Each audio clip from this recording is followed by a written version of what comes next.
All right, hello everyone. Hopefully you can all hear me. Some of you may have found the chat function already. If you do have any questions, feel free to use the chat function. It's in your black bar, either at the top or bottom of your webinar window. And you can feel free to write questions throughout there. We'll have a time for questions at the end as well. It is right on noon, so I do want to get started, but I might wait just a minute or two more. I know there's a few other people who were planning on signing in that I don't see in our participants quite yet, but hopefully this is working for everybody. If you do open your chat window, feel free to give me a shout and let me know.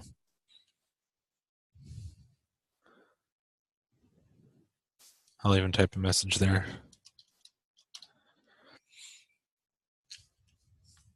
Looks like we have 11 people signing in. Hi, Beth, Eleonora, Kate, Leah, Megan, Michelle, Montana, Sophia, Stephanie, and Suzanne.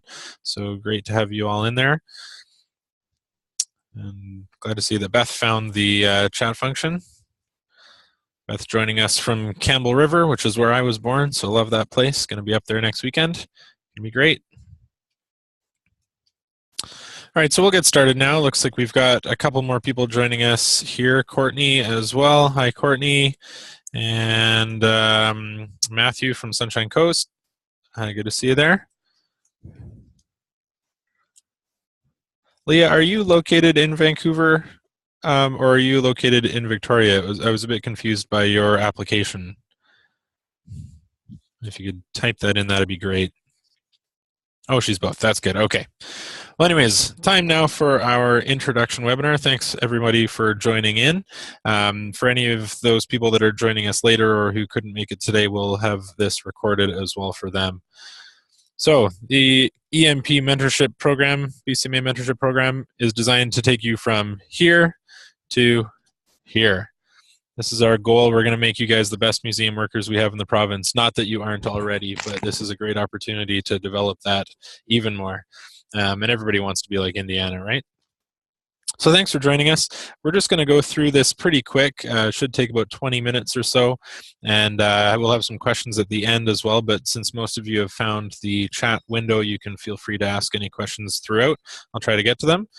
The quick agenda is I'm going to go through the background of the program, a little bit about the structure, some of the expectations that we have for you as an EMP, and also what you can expect from your mentor. I'm going to outline the pairings as well, because we have some great pairings, and I'd like you all to see who is involved.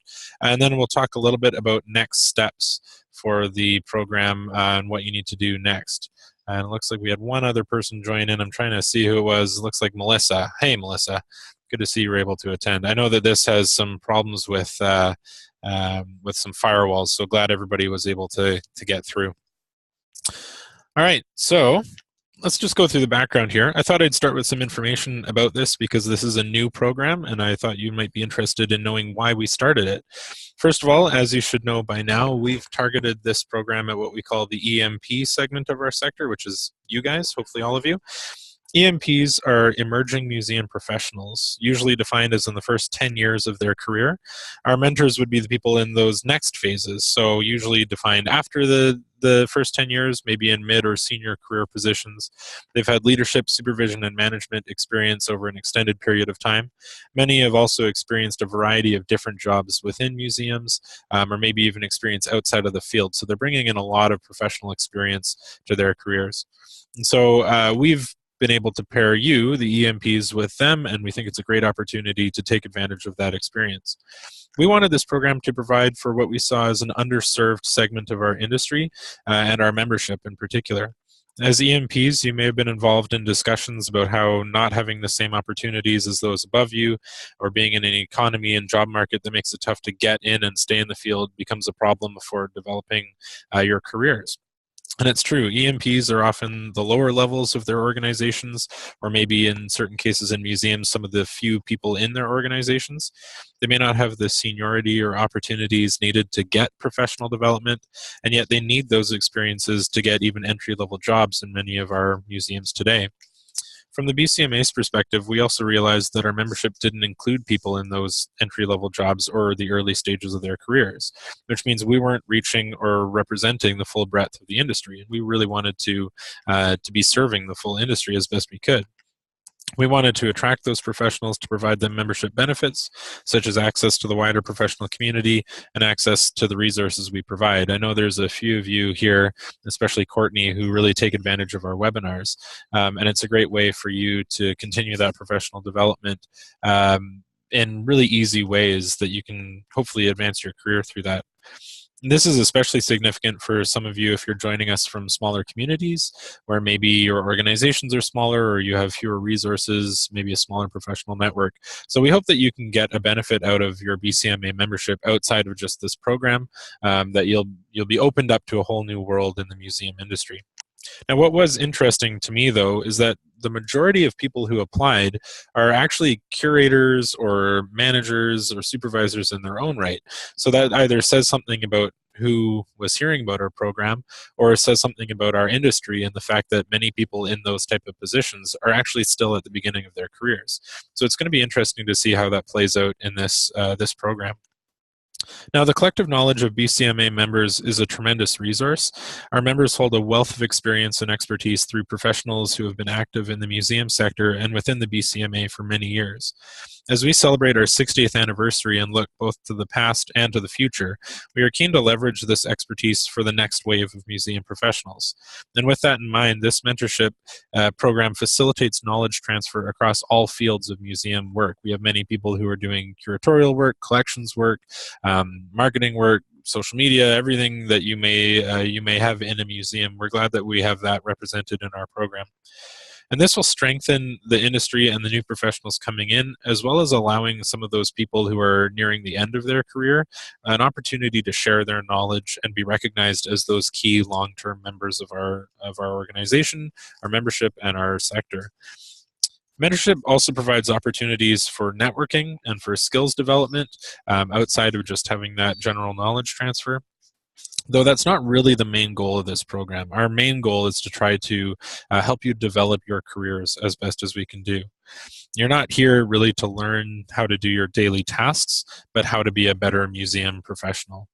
Now, we did receive far more applications than we had mentors. You can see down here at the bottom, we had 21 EMPs and 17 mentors. Originally, that was actually only 14 mentors, but we were able to do a little bit of work and try to get as many pairings as we could. We've made 18 pairings out of those 17 mentor applications. We may even have one more coming, fingers crossed, but it is time for us to move forward with this.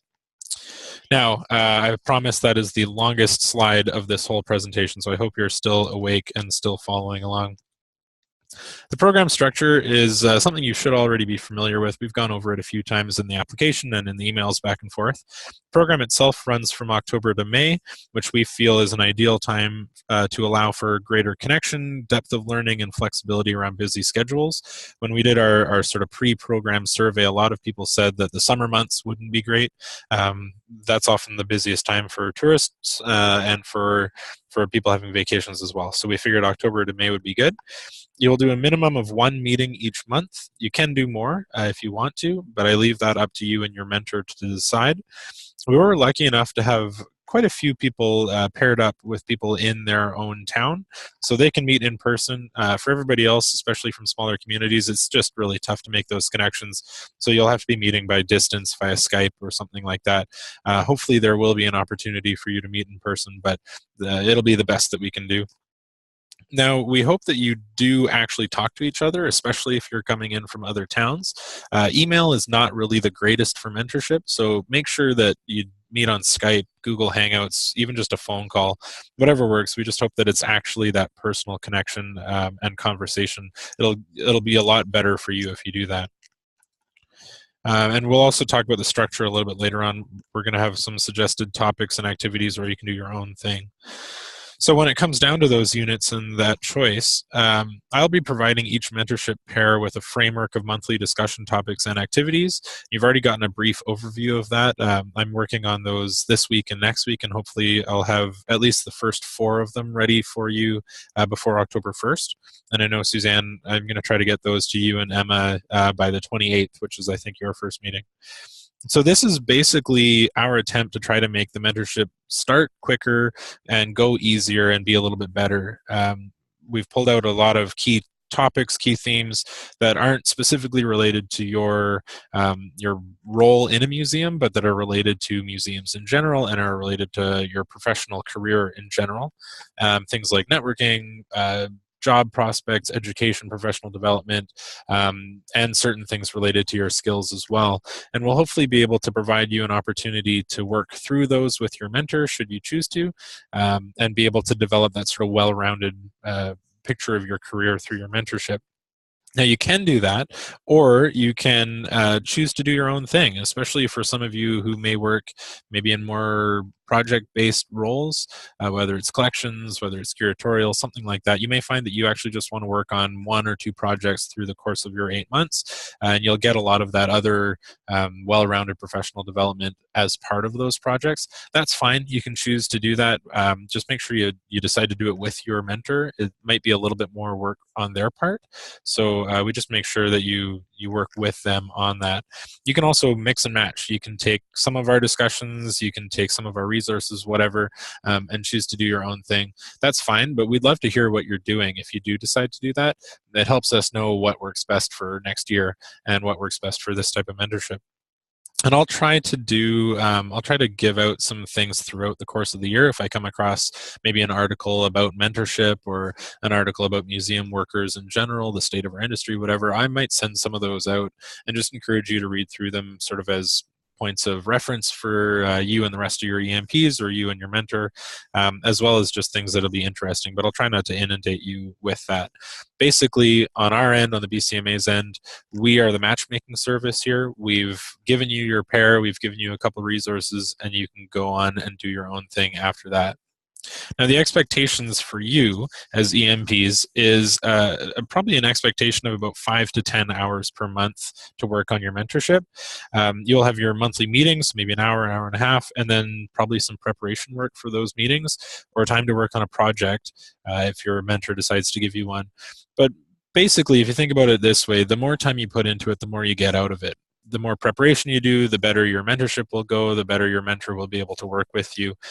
So I've thrown out 5 to 10 hours. If somebody works 20 hours, that's great. If somebody works 2 hours, that's fine. Just make sure that you do put some effort into this, and I think you all will do that. As part of your unit framework package, you'll also get a mentorship contract that you and your mentor will sign. It outlines some guidelines about respect and professionalism. I think I've already sent out some of the information as well. And I don't think I need to be a babysitter here. I know we're all professionals, but of course we have to say it. Any type of program like this, we just want to make sure that everybody knows the expectations and knows what we're expecting, so that if anything does go wrong, we can cancel that at any time. And you see my email up on the screen there, and you should all have that. If there are any concerns, any issues with your mentorship throughout the course of your year together, your 8 months together, you can always email me or call me, and we can work through something or stop your mentorship if you're not comfortable being in it. I'll also send out some occasional emails to check in and see how everything's going.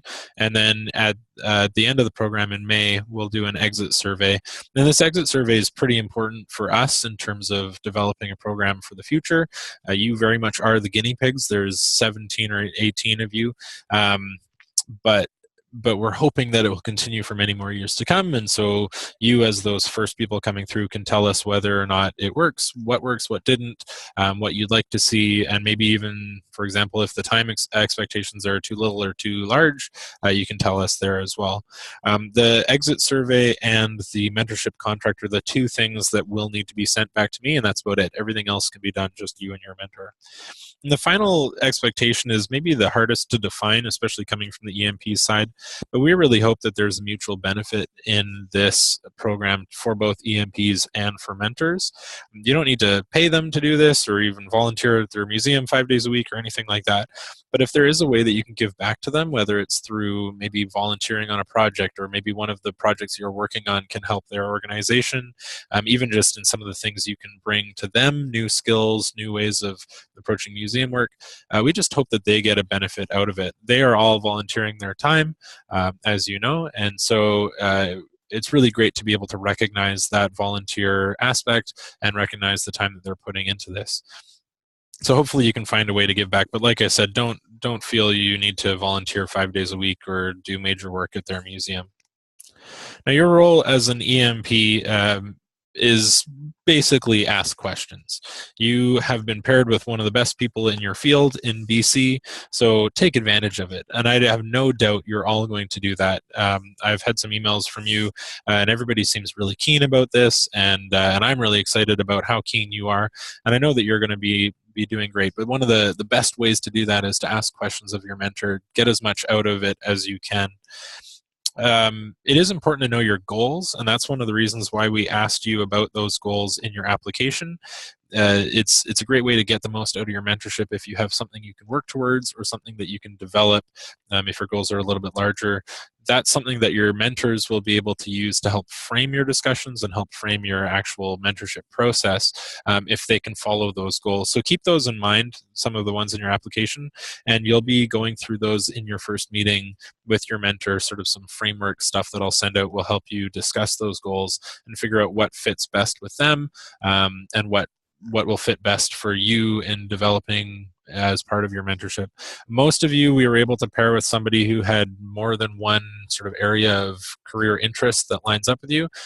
So your goals may not line up perfectly, but they will line up in many regards, and so it's a great way to work with them on that.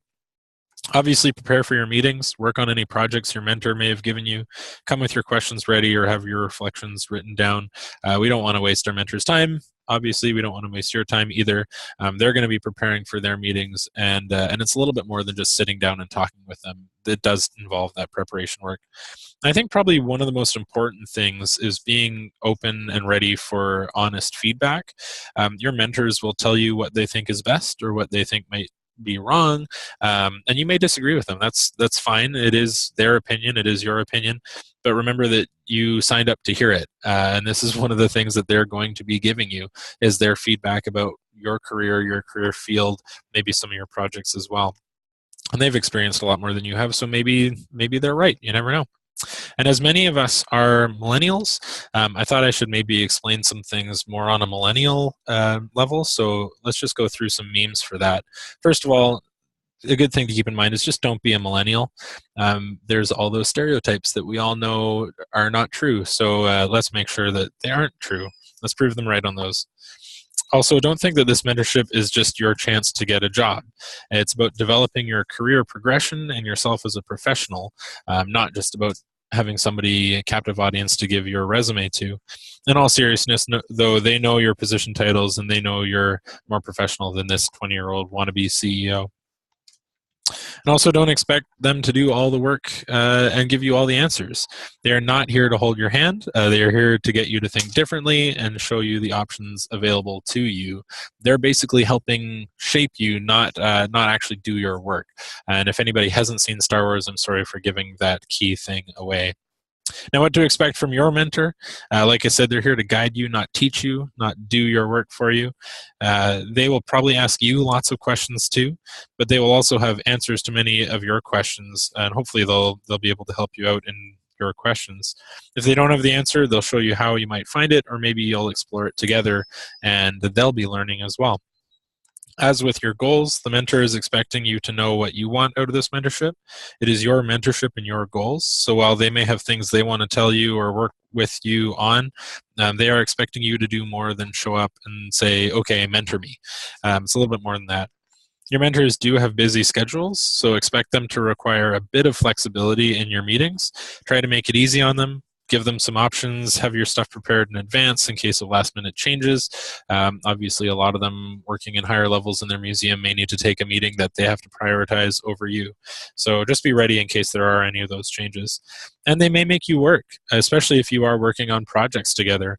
Don't expect them just to chat and say, see you next week. The idea behind this is that they might give you thought experiments or small activities, maybe even small projects to work on between your meetings so that you can keep those discussions and those topics fresh in your mind throughout.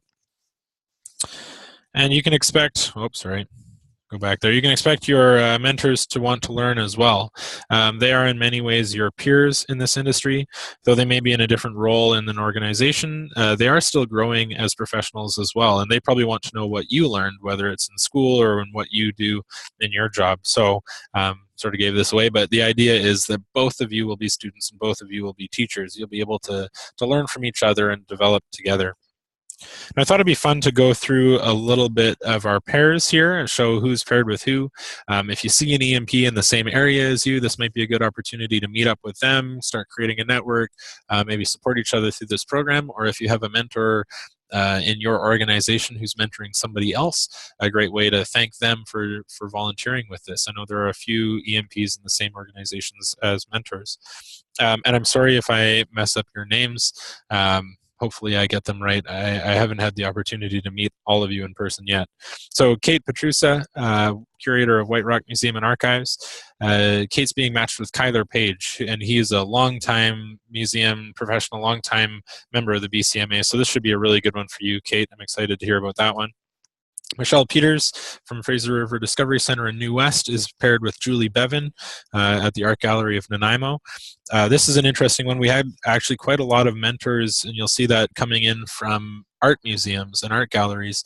So it'll be interesting to see what you can take away and whether or not you can see if there's a difference or not between art galleries and museums. And Julie just finished the Getty Leadership Institute program. So a really good resource for you to draw on, Michelle. I'm quite jealous of you there. Sophia Stallner at North Van is getting paired with Robert Epp, who's a world-famous international art consultant, art museum consultant who just moved back to Vancouver, so lucky you, Sophia. Kelly Brown from Poco Heritage Museum and Archives in Port Coquitlam, paired with Yukiko Stranger-Gailey from the BD. Yukiko was involved in some of our webinar programs, so very involved in the BCMA. And Courtney Zylstra is paired with Derek Tan from the BD as well, doing some graphic design and media work together. Derek was also involved in that webinar. I think it was our second webinar, so should be a good pairing. I think you'll really like Derek, Courtney. Stephanie Clinton in Chilliwack. I know Stephanie's on today. Stephanie is paired with Kirsten Clausen from the Britannia Mine Museum, longtime director of that museum there, and has really brought that museum forward from a small museum to a big player in the province. And Leah, I think it's Tarley. I don't know how to say her last name. I'm sorry. Leah is paired with the one, the only Tim Willis. Very lucky. I actually got my start in museums because of Tim, so I know that he will develop you very well, especially if you're interested in consultancy work. He's a worldwide consultant now. Stephanie Hadaway in Delta, paired with Connie Baxter, who just retired from the City of Richmond Museum and Heritage Services, I think is the official name, but now also a consultant. Should be a really good wealth of experience to draw on there. Megan Stewart from the Seaforth Highlanders Museum in Vancouver is paired with Kathy English, the curator and director of Revelstoke Museum and Archives. I've told Kathy a little bit about your museum and the fact that you can't welcome visitors right now, Megan. So I think she's excited for the challenge of working with you in that context. If anybody doesn't know about the Seaforth Museum, you should look into that one. Nikki Gervais in Parksville is paired with Lee Boyko, longtime director of the Souk Region Museum. Really interesting museum worker in the Souk region, and a really good example of small museums being brought forward into a sort of a regional tourism destination. So quite good pairing there. Melissa Hogg at the Royal BC Museum, paired with Cassie Holcomb from the Bateman Center. That one's probably our closest pairing. They're kitty corner, the two organizations, and both of them are interested in membership work. So that'll be really interesting to see, and I think that you'll develop a strong peer network out of that pairing. And Eleonora from Burnaby Village and Burnaby Art Gallery is paired with George Harris from Two Rivers Gallery up in Prince George. George was our Distinguished Service Award recipient for the BCMA last year, so a really key resource of our community. Should be a good pairing. And Beth Boyce from Campbell River, paired with Lorenda Calvert at Burnaby Village Museum. Lorenda is an interesting example of somebody working sort of outside their museum, a larger aspect of museum work in the Lower Mainland Museum Educators Group. So Beth, I think that she'll be a good pairing for you. And Suzanne Hervieux I've put you down as Town of View Royal Archives, although I know that you're involved in many different organizations. But because you were so interested in archives, we've paired you with Emma Wright, the manager of the Royal BC Museum and BC Archives section. Sorry, I guess she's the manager of archives at the Royal BC Museum. Really interesting, really exciting opportunity to work with somebody who's worked in archives all around the world, England, Australia, Canada, so should be a good pairing for you there. And I know that you've already started your planning for your first meeting, so that's great to hear. And Montana Stanley, I don't think Montana signed on today, but she's from Souk, and she's paired with Luc Desmarais, who's a collections manager at the BD Biodiversity Museum. So we have three mentors from the BD. Really excited to have them and so involved, and should be a good pairing. And then we actually have two people who are paired with Stephen Topfer at the Art Gallery of Greater Victoria. Really nice with Stephen to take on two. One person is Erin Hilchey from the Bateman Center. She is in town as well, so should have a good opportunity to meet with Stephen. And then Veronica Varero from Roslin Museum and Discovery Center. It'll be a good pairing there for you as well. It'll be really interesting to see how Stephen adapts to this double mentorship situation. I think it's a really neat opportunity for this program. So as we're moving forward, I know many of you have already reached out to your, oh, Montana is here. Great, Montana. Good to see you. I know that many of you have already reached out to your mentors, and we hope that you can continue doing that if you haven't already. This is a great opportunity to start planning your meetings. Your first meeting should be in October, or at least even late September if you've already planned that, just so that you can start in that first month window. Now, your first meeting will involve some planning and the signing of your mentorship contract, so don't forget to do that. I'll send it out to you as soon as I can once I get it finished. That is, as I said, the one thing that needs to be sent back to me, so try to remember to do that once you've signed it.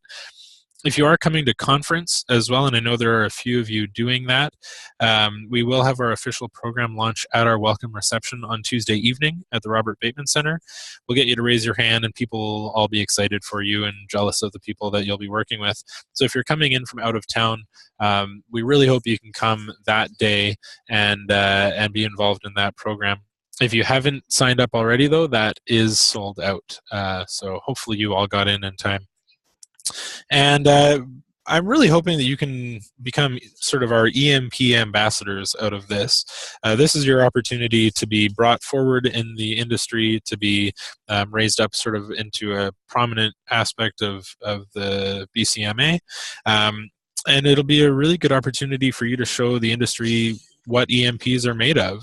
You are 18, possibly even 19, if we get one more mentor. You're 18 of the best up-and-coming museum professionals, and so this is your chance to advocate for other people in your positions, other people at the same phase of your careers, and I really think that it'll be a great opportunity for you to show that to the wider community. So with that in mind, feel free to keep in touch with us. Use the hashtag if you're posting on social media, tag us. We'd love to hear what you're up to. We'd love to see what you're up to. And then if you have any concerns or issues or comments or feedback or just want to say hi or whatever, you can send me an email or give me a call at the office. We're here to support you through this. So if there are any issues, we do want to make sure that we get those addressed as soon as we can. And from now, if there are any questions, I know a lot of you have found the chat function. So if you do have any questions, I'll leave it open for a couple minutes here, and I'll try to answer them. Thank you to everybody who has signed in, and I know that I've rushed through this a little bit, but hopefully you'll have learned a little bit about the program and feel comfortable going forward. Now I have a question from Courtney. Can you do the mentorship program more than once until, of course, you then switch and become a mentor? It's a good question. We haven't really looked into that yet. We will decide that based on what the mentorship program results are. I think when it's such a long mentorship, it might be better to not have repeat mentorships, Courtney. But we're going to look at that. We're going to review it a little bit closer to the end and decide. I know there's great benefits if you can get 2 or 3 mentorships in with some different people, but the fact that we have so few mentors, we might need to give some of them a break, or we might need to just get other people and give other people a chance.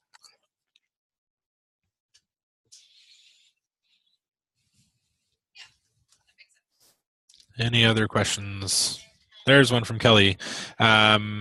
No worries, Kelly, about logging in late. Quick recap of the first part. Sure, I'll just quickly zoom back through. I don't know where you came in, but basically I'll just go through this really quick. We are we are aiming this program at EMPs, which is you. Our mentors are the people in the next phases of their career. For us as the BCMA, we really wanted to attract and serve what we sort of feel is an underserved segment of our industry. Excuse me. Our industry is one that often is represented by the higher levels of a museum, whether it's higher positions or the experienced people. So we really wanted to attract those professionals and give a better example, a better breadth of our industry involved. It's all about professional development, obviously, really focusing on career development here. We had 21 EMPs and 17 mentors sign up, so 18 pairings came out of that. October to May, as you know, one meeting a month. For you, I forget who you're paired with, but I just read it out and I already forget. But it's either in person or by distance as best you can. And then there's this open structure where you can either follow the units that we're going to provide, and we'll have those to you hopefully by the end of next week, or you can create your own plan, whatever works best for you, whatever fits your field, your interests, your job, and you'll have a choice. You'll have a chance to discuss that with your mentor in your first meeting.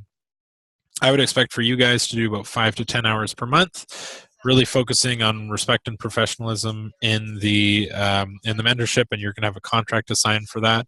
We're going to do an exit survey in May, and I'll check in with you occasionally. And we're really hoping that you can you can have a benefit for your mentor as well, because they're volunteering their time and they're really interested in learning from you as well. Obviously, as an EMP, ask questions. You have a great opportunity to work with some of the greatest professionals in the province, so it's a great opportunity. Know your goals so that you know what to work on with your mentor. Prepare for your meetings, obviously. Work on your projects when you have them, and be ready for open and honest feedback. They're going to be giving you some feedback throughout the months, so make sure that you're ready for that and don't just dismiss it out of hand. And then I use some of these great memes. I'm a Star Wars fan, so that's why a lot of them are Star Wars. So just don't be a millennial. Let's break down those stereotypes. This isn't just an opportunity to ask for a job. You want to make sure that you're taking the most out of this for career progression, not just getting a job. Don't expect hand-holding. They're not going to do your job for you. They're not going to tell you how to do your job. They're here to just help you shape yourself. So here to guide you, not teach you. They're going to have questions for you as well, but hopefully answers as well. They're expecting you to know what you want. They have busy schedules, so try to make it easy on them. Come prepared and come ready with those questions. They may make you work, so be ready to do a bit of work in between your meetings. And they have willingness to learn as well, because a lot of them view themselves as being your peers as well. So they're excited to work with you as well. Like I said, sort of our goal is that both of you will benefit. You're both students and both teachers. And then I went through everybody here. So you are paired with Yukiko, which is the really cool pairing there. I really like Yukiko. She's great. And everybody else that I went through, to the next steps, where you should have already made an introduction. I know Yukiko's been on vacation, so you might not have personally made a connection yet, but hopefully you'll be able to start planning your meeting for October. You're going to have that contract to complete during your first meeting. I'm going to try to send you those mentorship units as soon as possible. And then if you are coming to conference, we do have our official launch at the welcome reception on Tuesday evening. So yeah, any other questions from anybody else?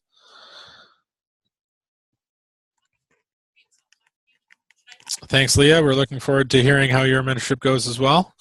For some of you, you might not be seeing all of these questions coming in, but thanks, Leah, for writing that in. Anybody else? I'll give 2 more minutes just in case you do.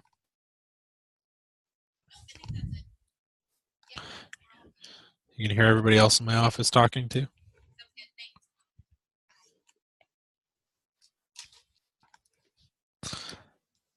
Thanks, Megan. I have to say that, and thanks, Melissa, too. I have to say that I'm jealous of a lot of you. I know that there's a lot of great mentors that you guys have. I wish I could be paired with them, but sadly I couldn't pick myself for this.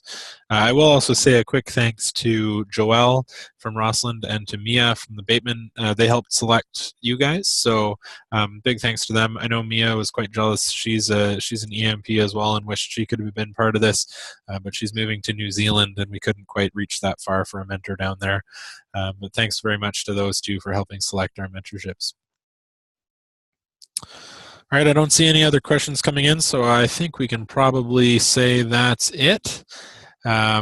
And if anybody does have any more questions, you can feel free to email me again. And remember, curator is going to curate. So get out there and do the best that you can. Happy mentoring, and I can't wait to hear from you. All right, thanks everybody. Have a good one.